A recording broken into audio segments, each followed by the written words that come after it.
This channel does not promote any violent, harmful, or illegal activities. All content provided by this channel is meant for an educational purpose only. BJP নেতা অমিত মালভিয়ার বিরুদ্ধে অভিযোগ দায়ের করল তৃণমূল কংগ্রেস। নরেন্দ্রপুর থানায় অভিযোগ দায়ের তৃণমূল নেতা তন্ময় ঘোষ এবং আইনজীবী অনির্বাণ বন্দ্যোপাধ্যায়। বাংলাদেশের বর্তমান পরিস্থিতির সঙ্গে পশ্চিমবঙ্গের অবস্থার তুলনা করে সোশ্যাল মিডিয়ায় পোস্ট করেন বিজেপির আইটি সেলের প্রধান অমিত মালভিয়া।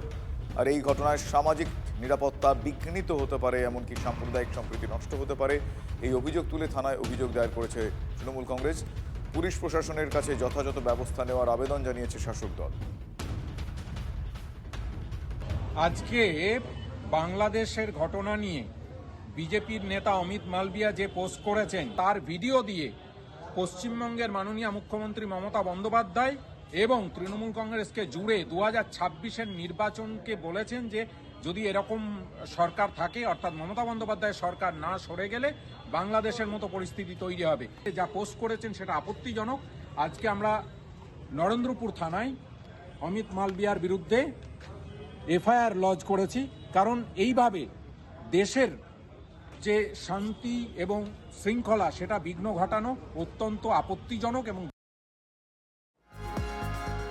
কোনো সেতু বন্ধ হলে তার পিছনে কি কি কারণ থাকতে পারে? প্রথমে বলা হয় ভারী গাড়ির চাপ, না হলে রক্ষণাবেক্ষণের সমস্যা, কিংবা বালি চুরির জন্য নড়বড়ে অবস্থা।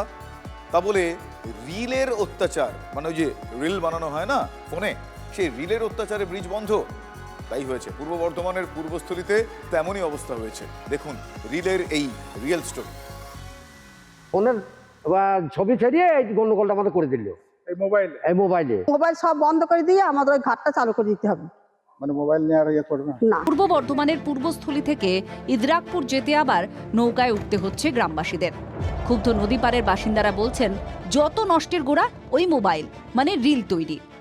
ফোনের ওই ছবি মতো করে বন্ধ করে দেবো, মানে ওদের হাঁটিয়ে দেবেন। হ্যাঁ, ওদের হাঁটিয়ে দেবো, বন্ধ করে দেবো। নৌকা কতক্ষণ পর নৌকা নালি পারে নৌকা ভেবছি নাকি। ভাগীরথীতে জল কমায় নৌকা চালাতে সমস্যা।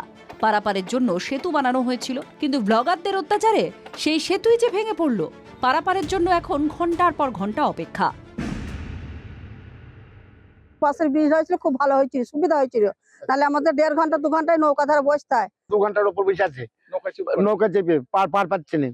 তাহলে আমাদের পার কে করবে? সাঁকো বন্ধ হওয়ায় ক্ষোভ গিয়ে পড়েছে ইজারদারদের ওপরে। কি বলছিস? সব লোক গাল বন্ধ করছে, মারতে যাচ্ছে, ঝামেলা করছে, সবাইকে বন্ধ। তাহলে যারা মোবাইলে ছবি টবি তুলতো সব বন্ধ।